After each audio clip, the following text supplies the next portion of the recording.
ನಮಸ್ಕಾರ. ಅಶ್ವಿನಿ ವೈಷ್ಣವಿ ಪ್ರಸಾದ್ ಅವರ ನಮಸ್ಕಾರ.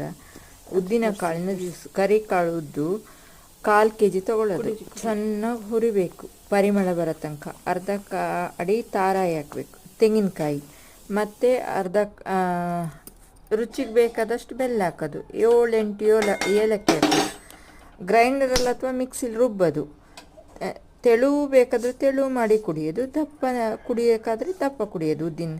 ಮತ್ತು ಕ್ಯಾಲ್ಸಿಯಮ್, ಬೋನ್ಸದು, ಹ್ಯುಮಿನಿಟಿ, ಮತ್ತು ವಿಟಮಿನ್ನು, ಮಿನರಲ್ಲು ಎಲ್ಲ ಸಿಗುತ್ತೆ. ಮತ್ತು ಹೇರು, ಸ್ಕಿನ್ನು ಎಲ್ಲ ಗ್ಲೋ ಆಗುತ್ತೆ, ಹೆಲ್ತಿಯಾಗಿರ್ಬೋದು. ನೋವಿಗೆ ರಾಮಬಾಣದ ಉದ್ದಿನ ಜ್ಯೂಸ್.